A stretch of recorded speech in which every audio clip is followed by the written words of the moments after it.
أعوذ بالله من الشيطان الرجيم بسم الله الرحمن الرحيم ولا تلبسوا الحق بالباطل وتكتموا الحق وأنتم تعلمون. Ngicela Allah angivikele kusathane ongathandwa.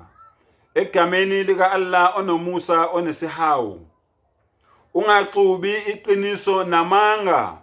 Ungaligubezeli iqiniso ulazi. Bafowethu, ngiyaphinda futhi. Le nkulumo zami engiyikhuluma la.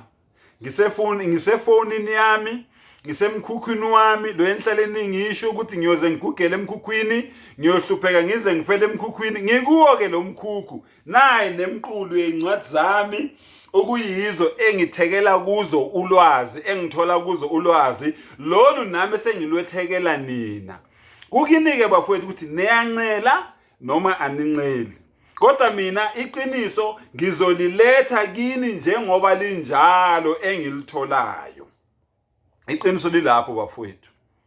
Abantu abamnyama balinyazwa kakhulu emqondweni, balinyazwa kakhulu umgogodla, baqatshaniswa noNkulunkulu ngendlela nabo abangayicabangi namhlanje. Yingakho abantu abamnyama bephila nezifo eziwu5 empilweni zabo.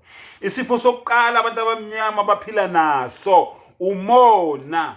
Isifo sesibili abantu abamnyama baphila naso inzondo. Isifo sesibili abantu abamnyama baphila naso ipride, ukuzazisa. Isifo sesine abantu abamnyama baphila naso amagqubu. Isifo sesihlanu abantu abamnyama baphila naso intukuthelo. Yafakwa ngamabomu bafowethu empilweni zethu lento, ngoba laba bebala elimhlophe bengafuni ukuthi kube nokuzwana phakathi kwethu thina abantu abamnyama. Once kungekho ukuzwana phakathi kwabantu bethu thina abantu abamnyama, ayikho into ezosilungela eAfrika.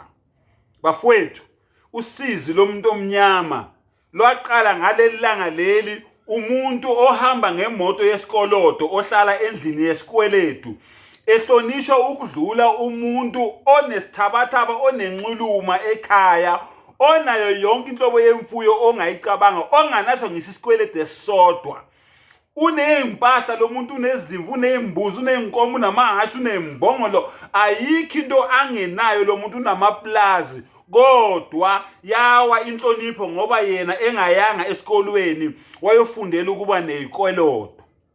Wayofundela ukuba nezikweletu.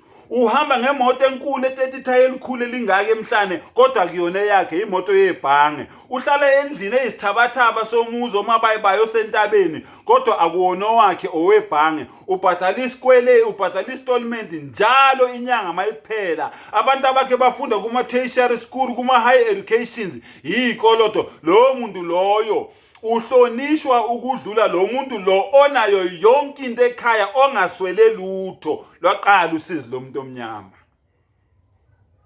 Hey bafowethu, ngiyazi nizongizonda. Kulungile ngizondeni, kodwa ningizondela amaqiniso. Ningithuke futhi ngigcine la nithanda khona, kodwa ningithukela amaqiniso. Iqiniso lilapho bafowethu. Yaqala ke inkinga yomuntu omnyama. Uma singalo nje nalezi zifo ezi5 engubalele zona, hawu izoba nje impilo yethu thina sizwe simnyama. Ngiyaphela la.